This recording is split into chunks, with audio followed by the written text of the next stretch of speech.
Müqəddəs kitab haqqında dərsə xoş gəlmisiniz. Bu, bir çox insanı oyadan, dini eynəkləri çıxarmağa kömək eləyən iki dərsdən birincisidir. Bu dərs sizə kömək eləyəcək ki, siz Həvarilərin İşləri kitabındakı həyatı yaşayasınız. Bu dərs sizə müqəddəs kitabın əslində nə olduğunu, nə dediyini və onu necə başa düşməyi, Allahın kim olduğunu anlamağa kömək eləyəcək. Bugünkü mövzumuz həqiqətən maraqlıdır. Biz fariseylərdən danışacağıq. Onlarda müqəddəs yazılar var idi. Onlar hər gün müqəddəs yazıları öyrənir, araşdırırdılar. Onlar Məsihi gözləyirdilər və Məsih onların qarşısında duranda onu görə bilmədilər. Onlar kör idilər. Onlar ağzaqanadı süzgəclə çıxarır, dəvəni isə udurdular. Bunun nə olduğu barədə mən ətraflı danışacağam.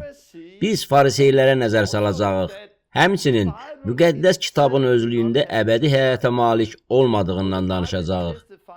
Müqəddəs kitab İsa haqqında şəhadət edir ki, biz onun yanına gəlib həyat əldə edək. Fariseylərlə ilk şagirdlər arasındakı fərq də elə bundadır. Şagirdlər bu həyatı yaşayırlar. Onlar İsa ilə birgə idilər. İsa ilə birlikdə yaşadıkları üçün onlar səlahiyyətlə, cəsarətlə danışırdılar. Onlar sizin və mənim kimi oxumamış, savadsız, adi adamlar idilər. Lakin buna baxmayaraq onlar cəsarətlə danışırdılar. İsa ilə birgə yaşadıkları üçün nə danışdıqlarını dəqiq bilirdilər. Əvvəlcə mən onların həyatı haqqında danışacağam. Sonra isə biz fəsillər və ayələri sizə təqdim edəcəyik. Növbəti dərsin də mövzusundan danışacağıq. Fəsillər və ayələr müqəddəs kitabı və bizim onu oxuma tərzimizi məhv eləyib. Bu dərs sizə kömək edəcək, sizi oyadacaq, sizi təhrik edəcək. Siz bu dərsi sevəcəksiniz.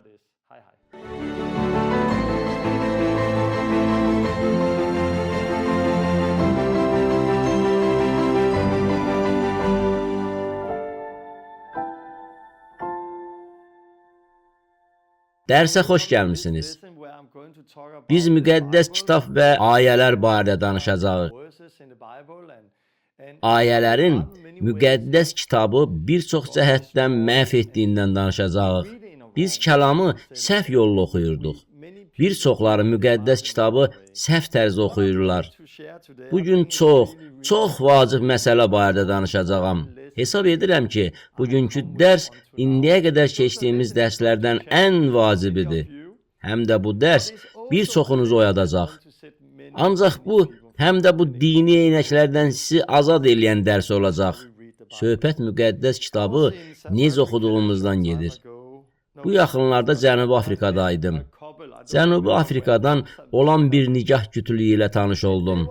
Onlar kilsədə pastor idilər və uzun illərdir ki, kilsədə idilər. Bu pastorun arvadı mənə dedi, Torben, bu necə ola bilər ki, bütün ömrüm boyu kilsədəyəm, amma pionerlər məktəbinə baxanda eşitdiyim hər bir həqiqət mənim üçün yenidir.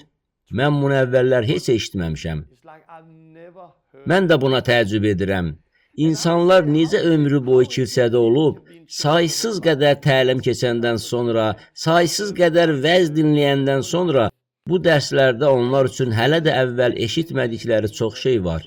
Bunun səbəblərindən biri barədə bu dərsdə danışacağam. Pionerlər məktəbi bir çox insanın həyatını həqiqətən dəyişdi. Bunun səbəblərindən bəziləri barədə bugün danışacağam. Demək istəyirəm ki, bu mənim sirrimdir. Bu, şəxsən mənə azad olmağa, müqəddəs kitabı başa düşməyə, müqəddəs kitabı dini eynəksiz görməyə, Həvarilərin İşləri kitabında oxuduğumuz həyatı yaşamağa kömək elədi. Ümid edirəm hazırsınız. Mən hazıram və səbirsizliklə dərsə başlamaq istəyirəm. Dua edək. Allahım, etdiyin hər şeyə görə sənə şükür edirəm. Bu insanların həyatı üçün təşəkkür edirəm. Təşəkkür edirəm ki, bugün bütün dünyada bir hərəkat görürük, həyatlar dəyişir. İsa, biz səni sevirik, sənə itaat etmək istəyirik, səni tanımaq istəyirik, kəlamını bilmək istəyirik. Bugün gözlərimizi, qulaqlarımızı aç, İsa'nın adı ilə amin. Bir neçə mövzulara nəzər salacağıq. Müqəddəs kitab 66 kitab, 40 müəllif, 3 qitə, 3 dil, 1600 ili özündə birləşdirir. Amma müqəddəs kitaba nəzər salmaqdan əvvəl dindar insanlar barədə danışacağıq. Dindar fariseylərlə ilk imanlıları, şagirdləri, onların həyat tərzlərini müqayisə edəcəyik. Beləliklə, burada belə yazmışam. Qanun müəllimləri, fariseylər, dindar insanlar. Qanun müəllimləri var. İsa yer üzündə yaşayarkən insanlarla danışırdı. Onun dindar insanlara dediyi sözləri xoş sözlər adlandırmaq çətindir. Çünki İsa həqiqətən dindar insanlara qarşı çox radikal idi. Siz bu barədə Matta 23-də oxuya bilərsiniz. O dindarlara bir şey deyirdi. İnsanları doğru yola yönəldirsiniz, amma korsunuz. Yol göstərmək və eyni zamanda kor olmaq çətin bir məsələdir. Buna görə də burada dindar insanlar yazmışam. Çünki bu gündə insanları doğru yola yönəltməyə çalışan adamlar var. Halbuki özləri kordurlar. Sonra İsa davam edir. Siz ağcaqanadı süzgəclə çıxarır, dəvəni isə udursunuz. Siz belə edirsiniz. İsa burada nə demək istəyir? Ağcaqanadı süzgəclə çıxarır, dəvəni isə udursunuz deyəndə İsa nəyi nəzərdə tutur? Fariseylərin problemi o idi ki, onlar qanunun xırda təfərrüatının dərinliklərinə gedirdilər. Onlar qanunun hərfinə qədər dərinə gedirdilər. Beləliklə, onlar xırdalıqlara girirdilər, amma tam mənzərəni unudurdular. Bu gün də bir çox insanın problemi budur. Daha sonra görəcəksiniz ki, biz çox vaxt bunu edirik. Kəlamda sözlərə, sonra xırdalıqlara girişirik. Elə şeylər var ki, biz onlara çox diqqət yetiririk və kör oluruq. Böyük mənzərəni əldən veririk. Bu təkcə fariseylər üçün deyil. Bu gün də böyük problemlərdir. Bunu daha sonra aydın görəcəksiniz. İsa demişdi, vay halınıza ey ilahiyyatçılar və fariseylər, ikiyüzlülər. Çünki siz səmavi padşahlığı insanların üzünə qapayırsınız. Nə özünüz girirsiniz, nə də girmək istəyənləri buraxırsınız. Düzünü desəm, İsa'nın o dindarlarla, fariseylərlə necə danışdığı barədə çox düşünmüşəm. Çünki bu gün də bir çox dindarları görürəm ki, adamların Allahın padşahlığına girməsinə mane olurlar. Bir dostum var. Bir neçə il əvvəl o vəftiz olundu və azad oldu. Onun hekayəsi belədir. O Allahı axtarırdı. Müqəddəs kitabda oxuduqları, eləcə də eşitdiyi bir çox söz nəticəsində bir gün o anladı ki, öz imanı ilə vəftiz olunmalıdır. O nə elədi? Lüteran keşişinin yanına getdi. Çünki başqasını tanımırdı. Ona dedi ki, mən vəftiz olunmalıyam, tövbə eləməliyəm. Lüteran keşiş isə ona baxıb dedi, körpə ikən vəftiz olunmusanmı? O dedi, bəli. Onda hər şey qaydasındadır, daha vəftizə ehtiyac yoxdur. Bu, səmavi padşahlığı insanların üzünə qapamaq deməkdir. Özləri girmirlər. Səmavi padşahlığa daxil olmaq istəyən insanlar üçünsə qapını bağlayırlar. İsa fariseylərə qarşı çox radikal idi. Fariseylərin problemləri nə idi? Oxuduğumuz məqamlardan belə məlum olur ki, onlar kör idilər. Oxuduq ki, onlar detallara, xırdalıqlara girirlər. Buna görə də böyük, tam mənzərəni görmürdülər. Onlar yolu insanların üzünə qapayırdılar. Onlarda doğrudan da, həqiqətən də başqa bir problem də var idi. İsa dedi, siz müqəddəs yazıları araşdırırsınız. Çünki düşünürsünüz ki, onların vasitəsilə əbədi həyata malik olacaqsınız. Lakin onlar da mənim barəmdə şəhadət edir. Sizsə həyata malik olmaq üçün mənə tərəf gəlmək istəmirsiniz. Beləliklə, İsa onlara deyir, siz müqəddəs yazıları araşdırırsınız. Siz müqəddəs yazıları diqqətlə oxuyursunuz. Çünki onlarda əbədi həyat olduğunu düşünürsünüz. Səma altında tamam təzə bir şey yoxdur. Bu kitabda əbədi həyat yoxdur. Bu kitab İsa haqqında şəhadət edir ki, biz həyat almaq üçün onun yanına gələk. Amma elə insanlar var ki, müqəddəs yazıları elə oxuyurlar və araşdırırlar ki, sonra özlərini kör edirlər. Onlar kitabı araşdırırlar, çünki orada kiçik bir həqiqəti və ya bir şeyi tapmağa çalışırlar. Həqiqətin özü isə onların qarşısında duranda onlar onu görmürlər. İsa ilə necə oldu? Fariseylər Məsihi gözləyirdilər. Onlar müqəddəs yazıları araşdırırdılar. Onlar Məsihin gəlib onları xilas etməsini gözləyirdilər. Amma həmin o Məsih onların qarşısında duranda fariseylər onu görmədilər. Çünki kör idilər. Bu gün də həmin şey baş verə bilər. Əgər biz həyat olan İsanı təqdim etmədən sadəcə kəlamı təqdim ediriksə, insanlar müqəddəs yazıları öyrənərək, müqəddəs yazıları araşdıraraq özlərini kör edirlər. Sonra buraya qayıdacağam. Ancaq burada fariseylərlə bağlı bəzi problemləri görürsünüz. Sonra biz Məsihin şagirdlərinə nəzər salacağıq. Mən burada ilk şagirdlər yazdım və sonra yazdım. İsa ilə yaşayırdılar. Çünki onlar İsa ilə yaşayırdılar.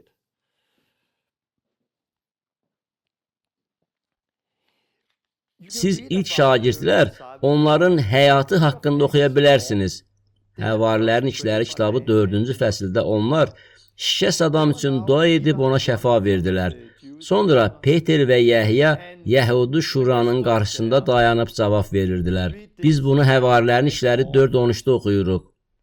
Yəhudi rəhbərləri Peter və Yəhyanın cəsarətini görüb, onların təhsilsiz və adi adamlar olduqlarını bildilər, heyrətləndilər və İsa ilə birlikdə olduqlarını başa düşdülər. Burada ilk növbədə nə görürük? Yəhudi rəhbərləri Peter və Yəhyanın cəsarətini gördülər. İsa'da da cəsarət var idi. Dindarlar və başqaları İsa'da da bu fərqi görürdülər. İsa çox cəsarətli idi. İsa cəsarətlə danışırdı. Sadəcə cəsarətli olduğuna və ya yüksək səslə danışdığına görə yox. O, nə haqqında danışdığını bilirdi. O cəsarətlə danışırdı. O başqalarından fərqlənirdi. İsa dindar adamlardan fərqlənirdi və adamlar bunu görürdülər. Eyni ilə Yəhudi rəhbərləri də görürlər ki, bu adamlar çox cəsarətlə danışırdılar. Onlar təəccübləndilər. Çünki həmin adamlar savadsız idilər. Onlar adi insanlar idi. 7 il İlahiyyat Universitetində oxumamışdılar. Onlar bütün həyatları boyu müqəddəs kitab məktəbində oxumamışdılar. Onlar savadsız idilər. Onlar çox adi insanlar idilər. Bəs nə baş verdi? Həqiqət budur ki, onlar İsa ilə birlikdə idilər. Əhəmiyyətlisi də elə budur. Biz İsa ilə olanda böyüyürük. Allahın kəlamında həyat yoxdur. Allahın kəlamı İsa haqqında şəhadət edir ki, biz həyata malik olmaq üçün İsa'nın yanına gələk. Həmin o cəsarətlə danışan insanlar, nədən danışdıqlarını bilən insanlar, İlahiyyat Universitetində 7 il oxuyan insanlar kimi deyildilər. Onlar İsa ilə birlikdə idilər. İlk şagirdlər belə idilər. Həmçinin Yəhudi rəhbərlər təəccüb edirdilər. Çünki Allahın qüdrətini görürdülər. Anadan gəlmə şikəst adam yanlarında dayanmışdı. Təlim haqqında danışaq. Onlar müqəddəs yazıları oxuyur, öyrənir, araşdırırdılar. İsa'nın şagirdləri isə savadsız idilər. Amma savadsız olmaq, kəlamı bilməmək demək deyil. Şagirdlər kəlamı bilirdilər. Onları kim öyrədirdi? Əlbəttə ki, İsa. Ancaq bizi müqəddəs ruh da öyrədir. Yəhyanın məktubunda o belə deyir. Ondan aldığınız məhz, söhbət müqəddəs ruhdan gedir. Ondan aldığınız məhz daxilinizdə qalır. Sonra o maraqlı bir söz deyir. və kimsənin sizə təlim verməsinə ehtiyacınız yoxdur. Əksinə, onun bu məshi, müqəddəs ruh, sizə hər şey barədə təlim verir və bu yalan deyil, həqiqətdir. Kimsənin sizə təlim verməsinə ehtiyacınız yoxdur. Beləliklə, əhd-i ətiqdə qanunu öyrədən müəllimlərə ehtiyac var idi. Adamlara nə etməli olduqlarını deyən müəllimlər lazım idi. Amma indi biz yeni dövrdə, yeni əhdə yaşayırıq. İndi bizdə Allahın ruhu, müqəddəs ruh var. Bizi öyrədən müqəddəs ruhdur.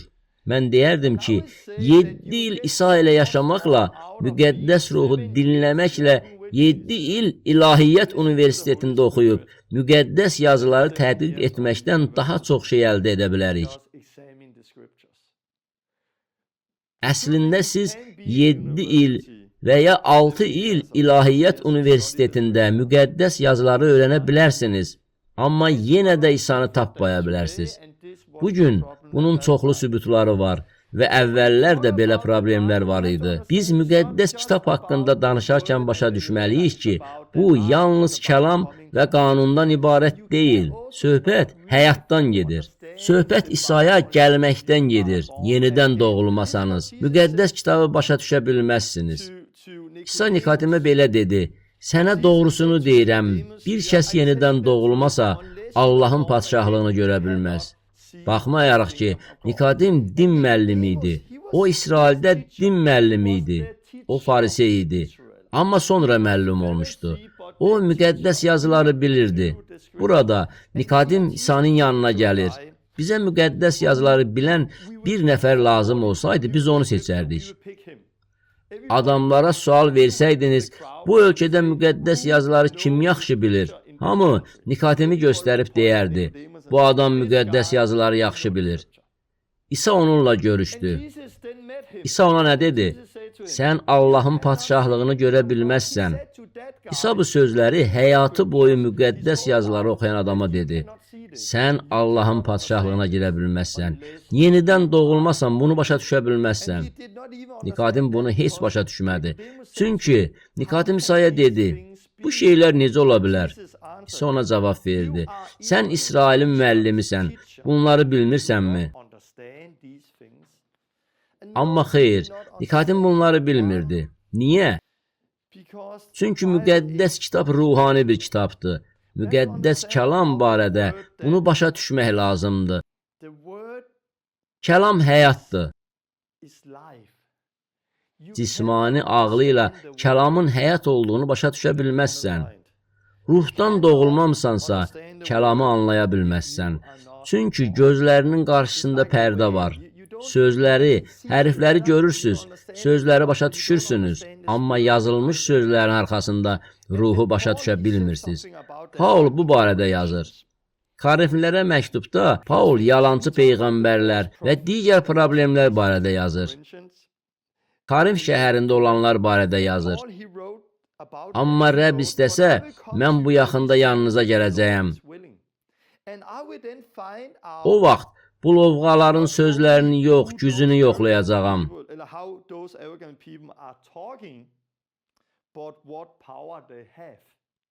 Çünki Allahın padşahlığı sözdən deyil, gücdən ibarətdir. Beləliklə, Paul onların yanına gələndə o təkcə onların sözlərini yox, onlarda həyatı da görmək istəyirdi. Çünki sözləri söyləmək çox asandır.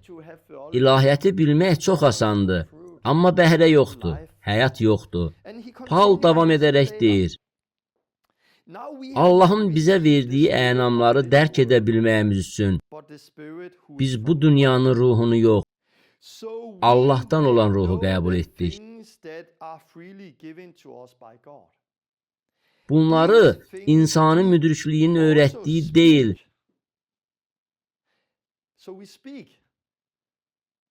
ruhun öyrətdiyi sözlərlə bildiririk. Ruhani anlayışları ruhani sözlərlə ifadə edirik.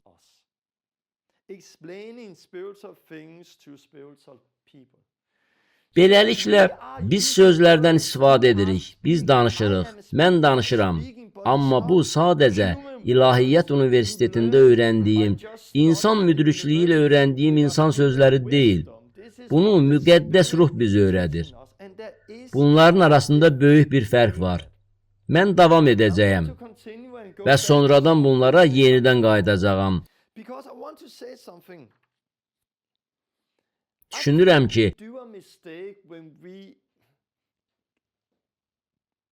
biz insanlara İsa'nı təqdim etməyərək, onlara kəlamı təqdim edəndə səhv edirik. İnsanlar ilk növbədə İsa'ya ehtiyac duyurlar.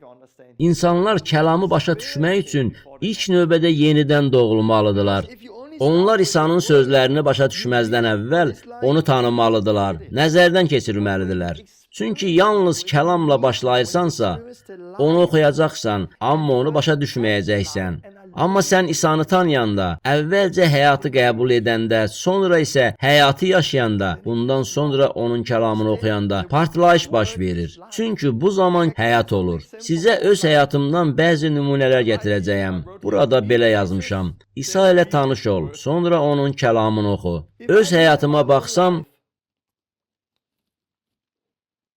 sizcə mən kəlamı necə bilirdim?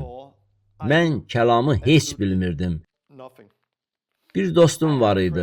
Mən bu dostum gildəydim və onun otağına girəndə çarpayısında müqəddəs kitabı gördüm. Ona dedim, Tommy, sənin müqəddəs kitabın var. Müqəddəs kitabınla nə edirsən? Dəlisən, bu nədir? O mənə çox şey danışdı. O mənə İsa haqqında və yaşadıkları haqqında danışdı.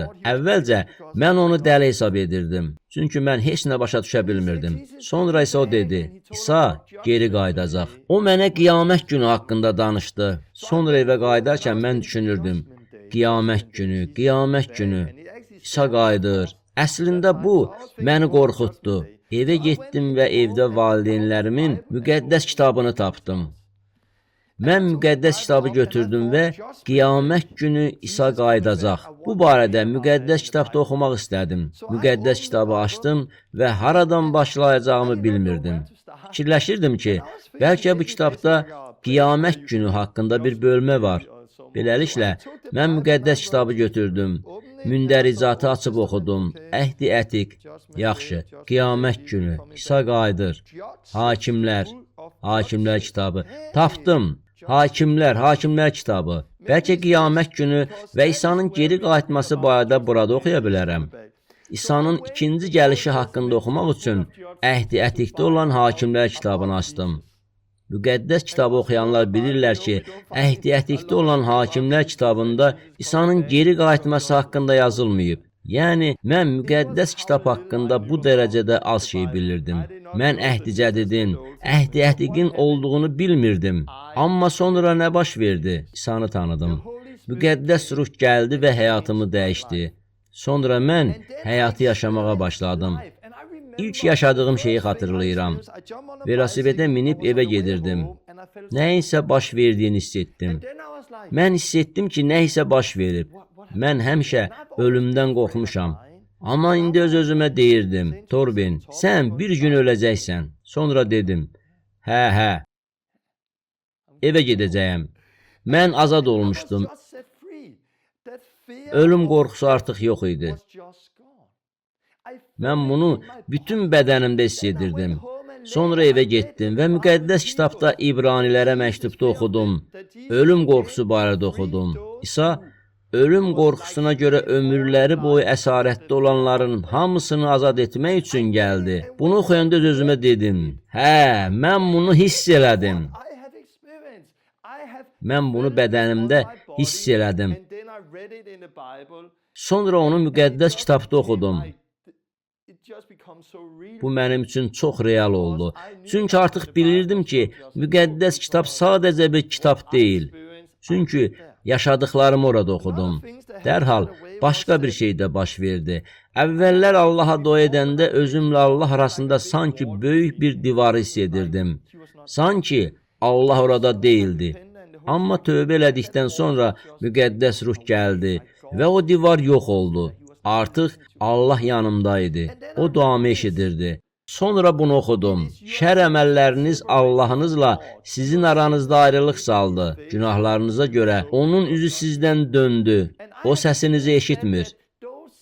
İndi isə günahlar götürüldü və o divar artıq mənimlə Allah arasında yox idi. Mən Allahı tanıdım. Mənim üçün bu çox güclü bir təcrübə idi. Dərhal bundan sonra isə bunu yaşadım. Daha günah işlətməyə davam edə bilmirdim. Sanki günah işlər edəndə özümü çox pis hiss edirdim. Heç kim yanıma gəlib demədi ki, Torben, sən bunu etməməlisən, bunu etməməlisən, bundan əl çək. Heç kim, bunu mənə heç kim demədi. Bunu İncildən də oxumamışdım. Mən bunu İncildən oxumamışdım. Çünki mən ümumiyyətlə çox zəif oxuyurdum. Amma bunu bədənimdə hiss elədim. Əsl həyatı yaşamağa başladım. Müqəddəs ruh bunu elədi. Sonra kəlamdan oxudum. Allahdan doğulan heç kəs günahını davam etdirməz. Çünki Allahın toxumu onda qalır. O günahını davam etdirə bilməz. Çünki Allahdan doğulub. Allahdan doğulub sözünü oxuyanda mən, şükür, bu nə həyatdır, bu nədir? Bu əsl həyatdır. Amma bugün eyni ayələri oxuyan bir çox insan var. Onlar müqəddəs yazıları öyrənirlər, kəlamla qidalanırlar. Amma onlar ilahiyyat yaradırlar. Çünki onlar həyatı yaşamayıblar. Müqəddəs kitab canlı kitabdır. Gəlin belə deyək, müqəddəs kitabın özündə həyat yoxdur. Amma müqəddəs kitab sizin və mənim kimi canlı insanlardan bəhs edir. İsa'nı yaşamış insanlardan bəhs edir. Mən sizə demək istəyirəm ki, əslində bu barədə çox danışa bilərəm. Amma ilk şagirdlərin müqəddəs kitabı yox idi. Onlar bir yerə gedəndə əllərində müqəddəs kitabı gəzdirmirdilər. Onların hətta əhdi ətiqi belə yox idi. Bəli, onların böyük tumarları var idi və onlar bunları oxuyurdular. Lakin Paul səyahət edərkən əhdi ətiqin böyük tumarlarını özü ilə gəzdirmirdi. Paul o vaxt əhdi cədid kitabını da özü ilə gəzdirmirdi. Çünki o vaxt əhdi cədid yox idi. Əhdi cədid o vaxt hələ yazılırdı. Beləliklə, ilk imanlılar cəmiyyətində bizdə olduğu kimi müqəddəs kitab yox idi. Bu bir faktdır. Bəzən biz bunu unuduruq. Bəs onlar necə yaşayırdılar? Müqəddəs ruh onları öyrədirdi. Ruh onlara həqiqəti açırdı. Şəxsən bunu mən yaşadım. Mən bu ayədə yazıldığını yaşadım. Mən bu ayədə də yazıldığını yaşadım. Allah danışırdı. Sonra həmin şeyi kitabda oxuyurdum. Bu təsdiqlənirdi. Bu gün bizə çətin görünür. Amma dediklərim həqiqətdir. Bizə yenə də ruh çox lazımdır. Bugün bizdə ata, oğul və müqəddəs kitabdır. Lakin imanlılar cəmiyyətində ata, oğul və müqəddəs ruh var idi. Biz müqəddəs kitabı düzgün başa düşməliyik. Müqəddəs kitab İsa'ya istiqamətləndirir ki, biz onun yanına gəlib həyat tapaq. Düşünürəm ki, biz müqəddəs kitabda itib batmışıq. Çünki biz müqəddəs kitabı düzgün oxuya bilmirik. Məsələn, elə insanlar var ki, düşünürlər, qadınlar dua edərkən başlarını örtməlidirlər. Çünki Paul bunu Korinflilərə demişdi. Mən hesab etmirəm, inanmıram ki, qadınlar dua edərkən başlarını örtməlidirlər. Necə yəni inanmırsan? İnanmıram. Paul Korinflilərə məktubda bunu deyir. Xeyr, səhv ondan ibarətdir ki, Paul Korinflilərə məktubda bu sözləri sizə və mənə ünvanlandırmır. O Korinflilərə məktubu Korinfdəki imanlılar cəmiyyətinə yazmışdı. Beləliklə, Paul onlara aid məsələlərdən yazırdı. Həmçinin müqəddəs kitab onların mədəniyyətinin bir hissəsi idi. Məktubların hamısında mədəniyyətə aid şeylər də var. Müqəddəs kitabı başa düşmək üçün onun arxasındakı tarixi başa düşməliyik. Korinflərə məktubu götürsəniz, müqəddəs kitabda Korinflərə 2 məktub var. Birinci və ikinci məktub. Amma bunlar əslində 3-cü və 4-cü məktublardır. Çünki Korinflərə cəmi 4 məktub yazılmışdı.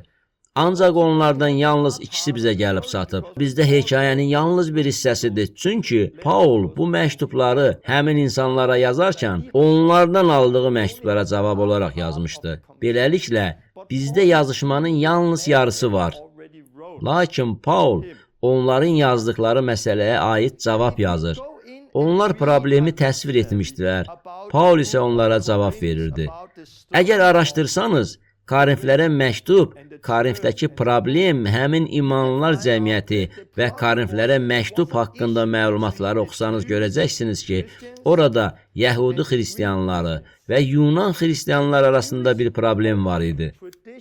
Yəhudi mədəniyyətinə, Yəhudi adətlərinə görə qadınlar ictimai yerlərdə başlarını örtməli idilər. Qadınlar toplaşan adamların arxa hissəsində oturmalı idilər. Amma Yunan məsihçilərində bu adət yox idi. Bu məsələ onlar üçün problem deyildi. Bu məsələdə onlar daha sərbəst idilər. Bu da onların arasında mübahisə yaratdı. Beləliklə, Paul həmin yerdə olan insanlara müraciət edərək onlara məktub yazdı. Bu məsələyə aid sizə deyirəm ki, siz bunu və bunu edin. Allah da deyir ki, bunu belə edin. Amma Allah bunu onlara demişdi. Bu o demək deyil ki, Allah bunu hamıya deyir. Çünki bunu yalnız onlar etməli idilər ki, məsələ həll olunsun, sülh olsun. Paul Qalatiyalılara demişdi, əgər siz sünnət olunsanız, Məsih sizə heç bir fayda verməz. Amma Həvarilərin işləri 16-da Paul Timoteyi sünnət elədi. Çünki Timoteyin atası Yunan idi. Nə üçün Paul bir yerdə dedi ki, əgər sünnət olunsanız Məsih sizə heç bir fayda verməz. Başqa yerdə isə Məsihçini sünnət etdirdi. Çünki orada onlar qanuna riayət etmək üçün yanlış səbəbə görə sünnət olunurdular. Burada isə padşahlıqda təsirli olmaq və sülh əldə etmək üçün sünnət etdilər. İnsanları xilas etmək üçün. Paul deyir ki, hər hansı bir yolla bəzilərini xilas etmək naminə hər kəs üçün hər şey oldum. Yəhudilərlə Yəhudi kimi davrandım. Qeyri-Yəhudilərlə qeyri-Yəhudi kimi davrandım. Qanun altında olmasam da, qanun altında olanları əldə eləmək üçün qanun altında olanlarla qanun altında olan kimi davrandım. Paul Məsihin qanunu altında idi. Səudiyyə Ərəbistanında qadınlar başlarını örtürlər. Oradakı imanlılar cəmiyyətinə mən bugün məktub yazsaydım, eyni sözü deyərdim. Orada iman gətirən bəzi qadınlar baş örtüklərini çıxartdılar və beləcə ətrafda gəzdilər. Buna görə də bir çox insanlar həlak oldular. Mən onlara yazardım ki, baş örtüyünüzü asmayın. Çünki bu əsas məsələ deyil. Bilirəm ki, dediklərim insanları qıcıqlandırır. Amma Paula məktub yazaraq ona sual verirdilər. Şənbə gününə riayət edəkmi? Qadınlar başlarını örtməlidirlərmi? Qadınlar susmalıdırlarmı? Hər cür sual verirdilər. Birincisi, Paul bu məsələlərin bəzilərinə toxunur, bəli. Amma bu, bütün dünyada olan hər bir imanlılar cəmiyyəti üçün bir qayda olsaydı,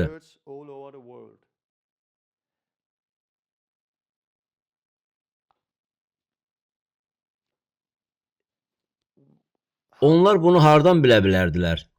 Axı onların əllərində Paulun məktubu yox idi. Bu, əslində yalnız bir imanlılar cəmiyyətinə və onların məktublarına cavab olaraq yazılmışdı. İlk 1000 il ərzində Paulun məktubları onlarda yox idi. Paul bir çox yerə gedirdi. Peter və Yəhya da müjdə ilə dünyanın hər yerinə gedirdilər. Onlar özləri ilə Paulun məktublarını gəzdirmirdilər. Onların bunu etmək üçün imkanları yox idi. Bəzi insanlar üçün bunu anlamaq çətindir, bilirəm. Onların nələri var idi? Onlarda müqəddəs ruh var idi. Müqəddəs ruh insanların günahlarını ifşa edirdi. Salihlik, mühakimə barədə öyrədirdi. Müqəddəs ruh insanlara həqiqəti öyrədirdi. Mən özüm kimi bir çox insanlarla tanış olmuşam ki, onlar əvvəllər müqəddəs kitabı bilmirdilər. Lakin imana gəldikdə onlar müjdəni eşitdilər, tövbə etdilər vəftiz olundular. Müqəddəs ruhu aldılar. Sonra müqəddəs ruh onları öyrətməyə başladı. Müqəddəs ruh onlara həqiqəti açırdı. Onlar dərhal yalan danışmağı dayandırırdılar. Aldatmağı dayandırırdılar. Günah içində yaşamağı dayandırırdılar. Müqəddəs ruh onlara bağışlamağı öyrədirdi. Müqəddəs ruh onlara oğurladıkları şeyləri qaytarmağı öyrədirdi. Müqəddəs ruh onlara uşaqlarını böyütməyi, ailəni sevməyi öyrədirdi. Müqəddəs ruh onlara çox şey öyrədirdi. Amma mən heç vaxt görməmişəm ki, imanda yeni olan bir nəfəri müqəddəs ruh öyrədəndən sonra onlar desinlər, mən başımı örtməliyəm. Yaxud daha şənbə və ya bazar günü olduğu üçün mən maşın sürə bilmərəm. Yaxud artıq imanlılar cəmiyyətində sakit oturmalıyam, çünki mən qadınam. Mən heç vaxt müqəddəs ruhun insanlara bunu öyrətdiyinə rast gəlməmişəm, heç vaxt.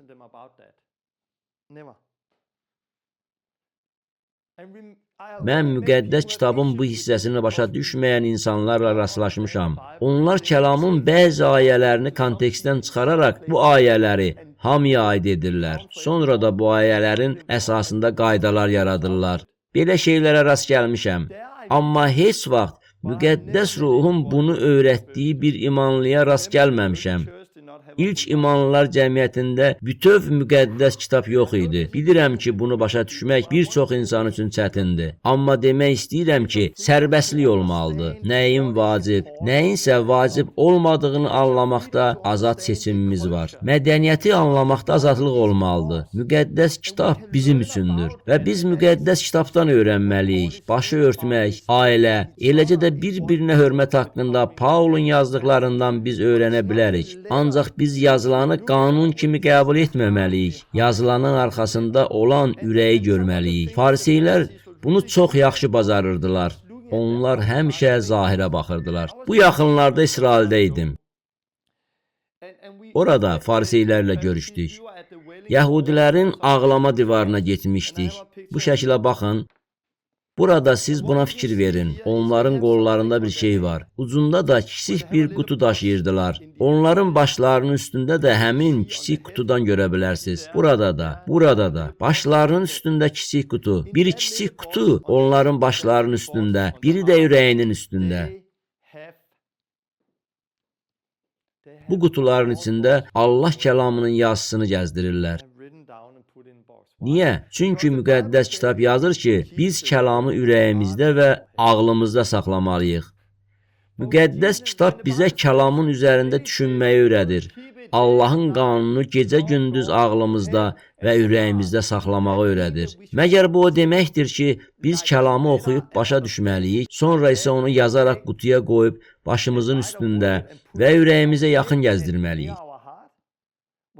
Allah belə demişdi? Xeyr. Bu zahiri bir şey deyil, bunun arxasında olan mənanı başa düşməliyik. Bu mənada insanlar bəzən səhv edirlər. Əlbəttə, mən daha sonra şənbə günü qadınlar və xidmətlə bağlı daha ətraflı danışacağam. Amma bunun arxasındakı ruhun söylədiklərini anlamağa çalışın. Başa düşməlisiniz ki, müqəddəs kitab müxtəlif insanlara, onların yaşadıkları vəziyyətlə əlaqəli olan yazıların toplusudur. David Pavsonun Müqəddəs kitabın kilidini açmaq adlı bir əsəri var. O, hər bir kitaba aid təlimi başlamazdan əvvəl onun haqqında məlumatı təmin edir. Kitabı oxumazdan əvvəl onun kimə və hansı vəziyyətdə yazıldığını bilmək çox vacibdir. Bu bir məsələdir. Müqəddəs kitab haqqında bilməli olduğumuz başqa bir şey də odur ki, müqəddəs kitab canlı bir kitabdır. İnsanlar onu öyrənərək böyüyürlər, səhvlər edirlər. Biz bunda bir nizamı da anlamalıyıq. Belə tərtib edilmişdi. Əvvəldə 4 müjdə gəlir. Sonra isə tarixi kitab olan Həvarilərin işləri kitabıdır. Sonra Paulun məktubları, sonra digər məktublar, Yaqub, Peter, Yəhyanın, Yəhudanın, sonda isə Vəh kitabı. Bunların belə bir ardıcıllıqla toplanmasının səbəbi nədir? Yazıldığı ardıcıllıqla deyil. Əvvəlcə ən uzun məktub, sonra daha qısa və daha qısa, daha qısa və sonda Filimona məktub. Cəmi bir fəsildir. İncil belə tərtib edilmişdi. Lakin Paul da böyüyürdü. Paul da öyrənirdi. Eləcə biz də böyüyür və öyrənirik. Müqəddəs kitabı kontekstdə öyrənməyimiz yaxşıdır. Bu siyahıda məktublar yazılış ardıcıllığı ilə verilir. İlk öncə əvvəlcə yazılmış məktublardır. İnternetə girib bunu araşdıra bilərsiniz. Axırda isə Timoteyə 2-ci məktub və Peterin məktubu. Amma demək istədiyim odur ki, kitabı kontekstdə oxuyun, onu başa düşün. Çünki bəzən, məsələn, Həvarilərin işləri 8, Filip Samariyaya gəlir, o müjdəni təbliğ etdi. Onlar tövbə etdilər, vəftiz olundular. Lakin müqəddəs ruhu qəbul etmələri üçün Filip onlara əl qoyub dua etməmişdi. Həvarilər gəlib əllərini onların üzərinə qoydular. Onlar da müqəddəs ruhu aldılar. Bugün insanlar bunu götürürlər və bunun əsasında bir ilahiyyət yaradırlar. Deyirlər, baxın, müqəddəs ruh yalnız həvarinin əli ilə verilə bilər. Çünki həvarilərin işləri 8-də buna sübut var. Müqəddəs ruh yalnız həvarilərin əlləri ilə verilə bilər. Əslində isə bu sübut deyil. Filip nə üçün insanların müqəddəs ruhu qəbul etmələri üçün əl qoyub dua eləmədi? Bilmirəm niyə. Bəs sən müqəddəs ruhu qəbul etmələri üçün insanların üzərinə əl qoyursanmı? Mən bunu edirəm. Lakin pastor olduğum üçün etmirəm. Bunu etməyi öyrəndiyim üçün edirəm. Düşünürəm ki, Filip bunu sonradan öyrəndi. Filip bu işdə yeni idi. Yerusəlimdə köməkçi idi. Qəflətən təqiblər başlayır və Filip Samariyaya gedib çıxır. Əminəm ki, o həmin vaxt çox şey bilmirdi. Biz onların hələ də öyrəndiklərini görürük. İlk imanlar cəmiyyətində olan şagirdlərin müjdənin başqa millətlərə aid olduğunu başa düşmələri üçün 11 il lazım oldu. Onlar bunu 11 il sonra Peter Korneliusun evinə gələndə başa düşdülər. İlk 11 il ərzində onların anlayışı hələ də məhdud idi. Elə bilirdilər ki, müjdə yalnız yəhudilərə aiddir. Halbuki müjdə həmçinin başqa millətlərə də aid idi. Biz bu fəslin əsasında ilahiyyət qura bilmirik. Kimsə sual verir. Şəfa vermək Allahın iradəsidirmi? Xeyr, 2 Timotey 4-də Paul bir xəstə şagirdi orada qoyub getdi. Paul bir xəstəni qoyub getdiyi üçün bilməliyik ki, şəfa vermək Allahın iradəsi deyil. Yaxşı görək. Paul kimisə orada qoyub getmişdi. Biz bu nümunədən istifadə edərək təlim yarada bilmərik. Sonralar oxuduq ki, Maltada Paulun yanına gələn hər bir kəsə o şəfa verdi. Bəs onda insanlar bu nümunədən niyə istifadə etmirlər? Paul İsa deyil. Paul Məsihdən nümunə götürdüyü kimi biz də Pauldan nümunə götürməliyik. Ancaq Paulun hələ də öyrəndiyi sahələr var. Mənim də öyrəndiyim sahələr hələ də davam edir. Hamımız öyrənirik. Kitabda bu çox gözəl göstərilib. Bu kitab real yerlərdə olan real insanlar haqqındadır. Bu kitab bizə həyatın dadını verir. Müqəddəs kitab hər bir sözün dərinliyinə getməyimiz üçün nəzərdə tutulmayıb. O niyə bunu dedi? Biz ağzaqanadı süzgəclə çıxarıb, onu araşdıraraq dərinliyə getməməliyik. Bunu edəndə kör oluruq. Kör olaraq deyirik ki, Paul niyə o vaxt insanlara belə deyirdi? Sonra da həmin bir ayə üzərində özümüzdə bir təlim yaratmağa çalışırıq. Bu səhvdir. Müqəddəs kitab bunun üçün nəzərdə tutulmayıb. Müqəddəs kitab bizə real həyatın tam mənzərəsini görmək üçün verilib. Sizin üçün bəzi ayələri çap eləmişəm. Müqəddəs kitab Allahın sözlərinin mahiyyətini çatdırır. Allahın sözləri həqiqətdir. Biz bunu Məzmur 119-16-da oxuyuruq. Sonra müqəddəs kitabda təkrar istifadə edilən bir qayda var. Məsələn, İsa münaqişə vəziyyəti barədə deyir. Hər iddia 2 yaxud 3 şahidin sözü ilə təsdiq edilsin. Hesab edirəm ki, burada həqiqət var. Allahın sözlərinin mahiyyəti həqiqətdir. Hər bir fikir 2 və ya 3 şahid tərəfindən təsdiqlənməlidir.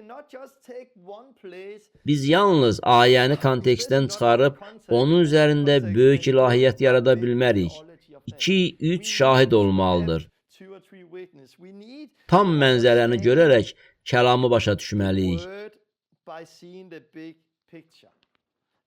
Bu ayə çox gözəldir. Bütün müqəddəs yazılar Allahdan ilham almışdır. Yalnız bir neçə ayə deyil, bütün müqəddəs yazılar Allahdan ilham almışdı. Müqəddəs yazılar nə üçün faydalıdır? Onlar təlim, məzəmmət, islah, salihlik tərbiyəsi üçün faydalıdır. Adamı ifşa eləmək üçün, qüsurları aradan qaldırmaq üçün, düzgün həyat tərzini öyrənmək üçün faydalıdır. İndi isə davam edəcəyəm. Sizə qəti gözləmədiyiniz bir söz deyəcəyəm. Bu müqəddəs kitabla bağlı böyük bir problem var. Bu kitabda yazılanların bəzilərinin Allahdan olmadığına inanıram. Düşünürəm ki, əslində bəzi şeylər kəlamı korlayıb. Söhbət fəsillər və ayələrdən gedir. Paul, məsələn, oturub Romalılara məktubu yazanda demirdi ki, Romadakı imanlılar cəmiyyətinə 1-ci fəsil, 1-ci ayə, 2-ci ayə, 3-cü ayə, 4-cü ayə, 5-ci ayə, 6-cı ayə, sonra 2-ci fəsil başlayır.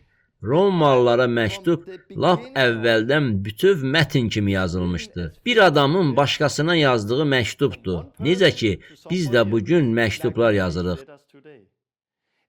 Biz müqəddəs kitaba fəsilləri və ayələri daxil etməklə onu korlamışıq. İndi isə müqəddəs kitabı heç vaxt oxumalı olmadığımız tərzdə oxuyuruq. İndi fəsillərdən və ayələrdən danışaq. Fəsillər müqəddəs kitaba ilk dəfə 13-cü əsrdə 1205-ci ildə daxil edilmişdi. Bəziləri başqa tarixi göstərirlər. Ancaq müqəddəs kitaba fəsilləri əlavə edən insanlar var idi. Beləliklə, hazırda müqəddəs kitabda 1189 fəsil var. Bir neçə əsr sonra müqəddəs kitaba ayələr əlavə olundular. Fəsillər və ayələrlə olan müqəddəs kitab 16-cı əsrdə 1551-ci ilə təsadüf edir. Müqəddəs kitabda cəmi 31103 ayə var. Belə deyərdim. Allahın niyyətində bu yox idi. Allah fəsil və ayələrin bizə faydalı olduğunu lazım bilsəydi, niyə bunlar əvvəldən vermirdi? Amma fəsillər və ayələr səbəbindən müqəddəs kitabı oxumaq tərzi kökündən dəyişdi. Təbii ki, bugün mən fəsillərdən və ayələrdən istifadə edirəm, amma görürəm ki, ayələri kontekstdən kənar istifadə etməməliyik.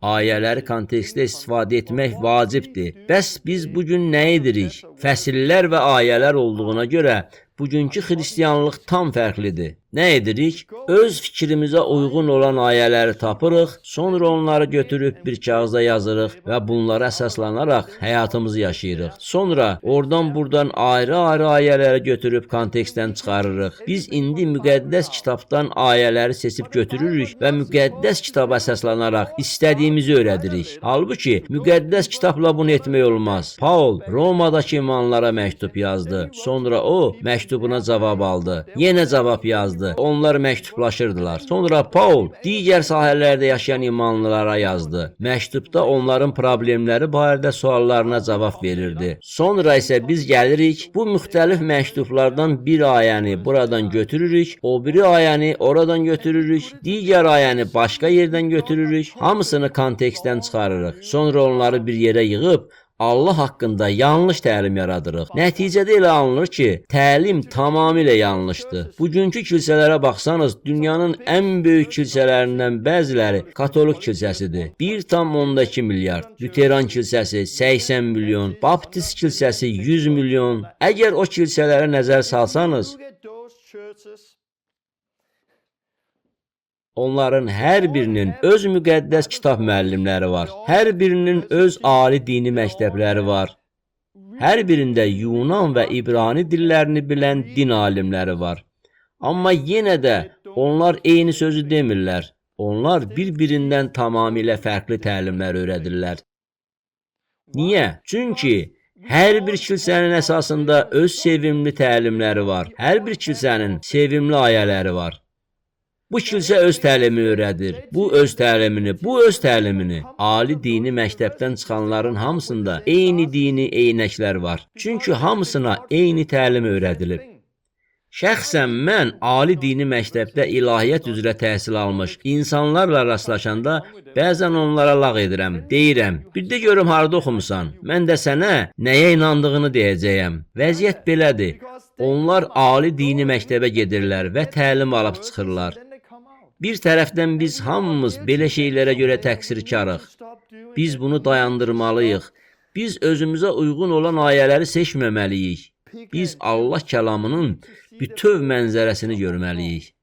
Yəhya 3:16 ayəsinə baxsanız görəcəksiniz ki, hamı bunu əzbər bilir. Desəm, Yəhya 3:16 nədir? Yəhya 3:16-nı əzbər bilirik. Yaxşı, bəs Yəhya 3:14-də nə deyilir?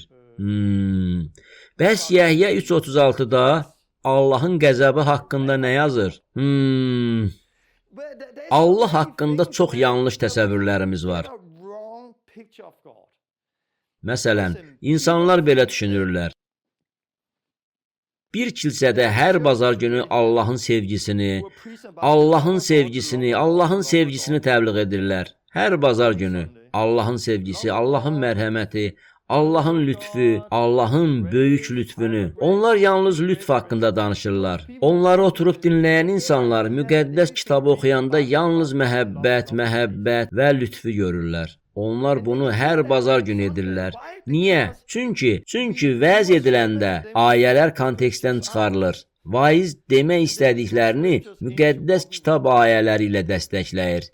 İlk imanlılar cəmiyyəti bunu edə bilmirdi. Çünki onlarda bizdə olduğu kimi fəsillər və ayələr yox idi.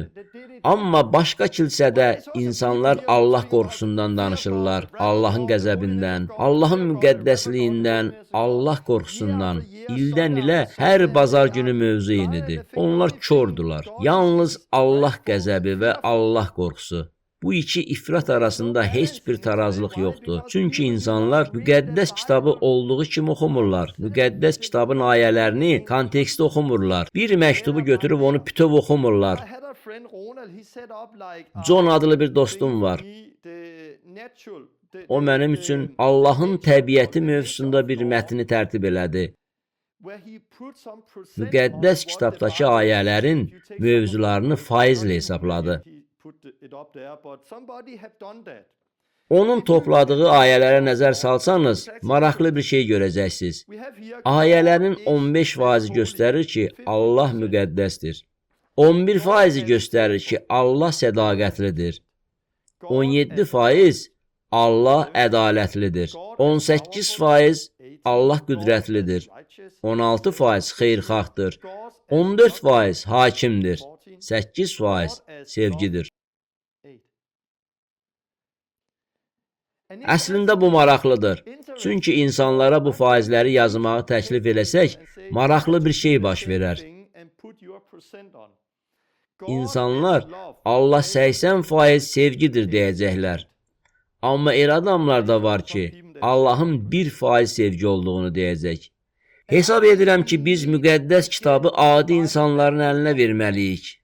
Lakin belə bir fikir var ki, yox, müqəddəs kitabı tək başına öyrənmək olmaz. Hər bir kəsin müqəddəs kitabı bilən bir alim öyrətməlidir. Bu səhvdir. Çünki həmin alimlərin dini eynəkləri var. Onlar ali dini məktəbi bitiriblər. Onlar öyrəndiklərini təbliğ edirlər. Bizim həyata və bizi öyrətmək üçün müqəddəs ruha ehtiyacımız var. Müqəddəs ruh sizi öyrədə bilər. Əgər insanlar yenidən doğulublarsa, onlarda Allahın ruhu varsa, onlar müqəddəs kitabı oxuya bilərlər. Müqəddəs ruh onları öyrədəcək. Allahın məhəbbətinə ehtiyacı olanları Allah öz kəlamı vasitəsilə öyrədə bilər. Allahın qorxusuna ehtiyacı olanları Allah öz kəlamı vasitəsilə öyrədə bilər. Bəs biz nə edirik? Biz tez-tez YouTube-a giririk və bizə uyğun olan, eşitmək istədiyimiz mövzunu tapırıq. Nəticədə biz bir mövzuda həddən çox qidalanaraq piylənirik. Digər mövzuda isə acından ölürük. Pionerlər məktəbində mən böyük fırça ilə həyat haqqında böyük mənzərəni təsvir etməyə çalışdım. Mən kontekstdən çıxarmadan ayələrdən istifadə elədim. Ayələrdən istifadə edərək ümumi mənzərəni çəkdim ki, siz İsa'ya gəlib həyat tapasınız. Ona itaat edəsiniz. Lakin mənə çətindir. Çünki belə bir vəziyyəti görürəm. Həvarilərin İşləri kitabını, Kickstartı, xəstələrə şəfa vermək və cinləri qovmaq haqqında təlimi çoxları xoşlayırlar. Amma biz Allah qorxusu haqqında təlimi dinləmək istəmirik. Biz Allahın müqəddəsliyi haqqında təlimə qulaq asmaq istəmirik. Biz əhd haqqında təlimə qulaq asmaq istəmirik. Yox, bu bizə maraqlı deyil. Digər təlimi dinləmək istəyirik. Mən bunu görəndə biraz kədərləndim. Niyə? Gəlin bütün kəlamı öyrənək. Əgər mən buna kədərlənirəmsə, Allahın necə olmasını seçərək ayələri özüm üçün seçsəm, Allah buna nə deyər? Ey Allah, sənin yalnız sevgi təbiətini istəyirəm, qalan hissələri istəmirəm. Xahiş edirəm, Pionerlər məktəbindəki bütün dərslərə baxın. Lütfən bütün müqəddəs kitabı götürün və bütün müqəddəs kitabı əvvəldən axıra kimi oxuyun. Bunu təkrar deməliyəm. Müqəddəs kitabı öyrənməzdən əvvəl, müqəddəs kitabdakı bir kitab oxumazdan əvvəl kitabın kim tərəfindən və kimə yazıldığı barədə məlumatı özünüz üçün müəyyən eləyin. Çünki o zaman Allah sizinlə həqiqətən danışa bilər. Siz kəlamı düzgün başa düşə biləcəksiniz. Düzgün təlimi tapa biləcəksiniz. Xahiş edirəm, özünüz oxuyun. Xahiş edirəm, bunu edin. Çünki bu vacibdir. Əgər biz yeganə həqiqi Allah haqqında düzgün təsəvvürə malik olmaq istəyiriksə, İsa Məsihi göndərən Allahı tanımaq istəyiriksə, bunların hamısı bizə lazımdır. Allahın yalnız bir xüsusiyyətinə diqqət yetirmək və yalnız xoşumuza gələni araşdırmaq kifayət deyil. Bu halda görəcəksiniz ki, Allah sevgidir və müqəddəs kitab yalnız sevgidən ibarətdir. Yaxud diqqətinizi Allahın salihliyinə, Allahın hökmünə yönəltsəniz, düşünəcəksiniz ki, Allah yalnız belədir. Bizə düzgün təlim lazımdır və bu bütün müqəddəs kitabdadır. İndi dərsi bitirəcəyəm. Növbəti dəfə biz fəsillər və ayələr mövzusuna daha dərindən baxacağıq. Siz bugün gördüyünüz bəzi təlimlərin necə yanlış olduğunu nümunələrdə görəcəksiniz. Biz körpə vəftizindən danışacağıq. Mütləq vəftiz barədə İsa'nı qəbul etmə duasından danışacağıq. Onda bir mövzusuna da nəzər salacağıq. Bilirəm, bu barədə danışmaq təhlükəlidir. Həmçinin dillərdə dua barədə danışacağıq. Sonra insanların dediklərinə baxacağıq. Bu ayələri götürüb konteksti araşdırmağa çalışacağıq. Müqəddəs kitabın bu şeylər haqqında nə dediyinə baxacağıq. Ümid edirəm ki, hazırsınız və növbəti dərsi səbirsizliklə gözləyirsiniz. O vaxta qədər dediklərimi yerinə yetirməyə çalışın. Müqəddəs kitabı götürün və onun kitablarını bir-bir, bütöv oxuyun. Əgər yenidən doğulmamısınızsa, sizi suda və müqəddəs ruhla vəftiz edən bir nəfəri tapın. Kickstart'a ehtiyacınız varmı? Gedin və həyatı yaşamağa başlayın. Çünki bu həyatı yaşayanda müqəddəs kitabı oxumaq daha real olur. Siz kəlamı yeni yolla başa düşürsünüz. Məncə, bizim istədiyimiz budur. Biz çox quru teologiya istəmirik. Biz düzgün təlim istəyirik. Biz həyat istəyirik. Biz İsa'nı həyatımızda görmək istəyirik. Mən Milesin bizim üçün hazırladığı bir video ilə bu dərsi bitirmək istəyirəm. Cinləri qovmaq barədə öyrədərkən sizə kiçik bir video göstərmişdim. Amma o, bu videonu hazırlamışdı. Bu 3 dəqiqəlik videoda bir qadının Almaniyada cindən azad edildiyini və əsassız gəzdiyini görəcəksiniz. Bu video çox xoşuma gəlir. Çünki burada müqəddəs yazıların, Romalılara 8-in həyatla birləşdiyini görürük. Bu, 2000 il əvvəl İsraildə baş verən bir şey deyil. Bu, bugün baş verən bir şeydir. Bu təkcə şəfa ilə deyil, Allahın bütöv işini göstərir. Allah sizi qorusun. Ümid edirəm ki, bu dərsdən nəsə öyrəndiniz. Ümid edirəm ki, bu videonu paylaşarsınız. Çünki müqəddəs kitaba və müqəddəs kitabı necə oxumağa gəlincə, kilsədə islahatlara ehtiyac var. Bu videonu paylaşın. Əgər suallarınız varsa və bu mövzu haqqında nəsə sizi maraqlandırırsa, zəhmət olmasa, bu videodan sonra mənə şərhlərin altına və ya harasa yazın ki, gələn həftə mən bu təlimi bitirib suallarınıza cavab verməyə başlayım. Allah sizi qorusun. Bu kiçik videoya baxın.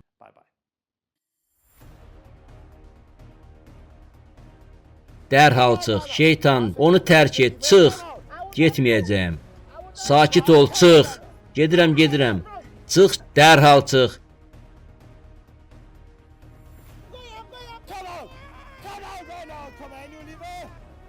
Düz qalx.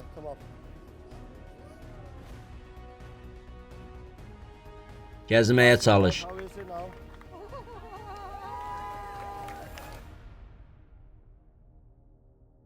Bilmirəm orada nə baş verdiyini görmüsən? Əlində çubuqlu bir qadın gəldi. Cin onu yerə yıxdı. Cin qışqırdı. O mənimdir, mənimdir. Mən buraxmıram. Mən doy etdim. Və cin, sən güclüsən dedi. Sonra getdi. O, qoltuq ağaclarını kənara qoyub yeriyə bilirdi. İndi İsa'nın adı ilə çıx, çıx, azad ol, çıx. Sən gəl, ona şəfa ver, elə indi. Dur, mənə bax, dayan. Dur, mənə bax.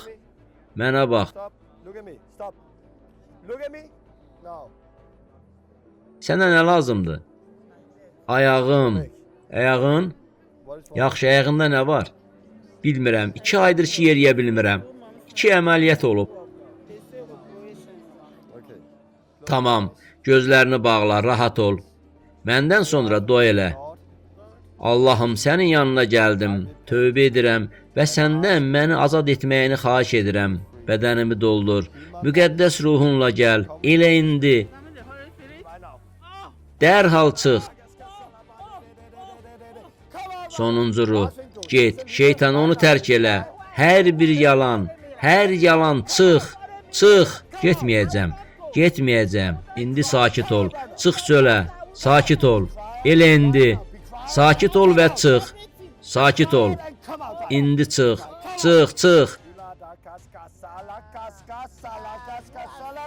Elə indi çıx. Mən gedirəm. Çıx. Dərhal çıx. Çıx çölə. Tamam.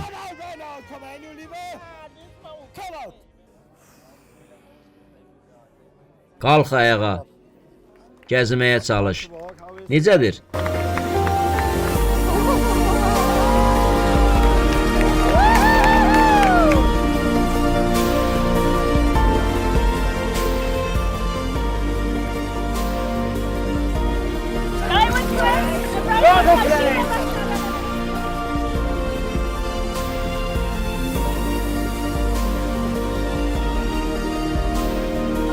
Yandara bayandı, dikara basandır bu manda, gönderi bir yandara bamandır bu yanda.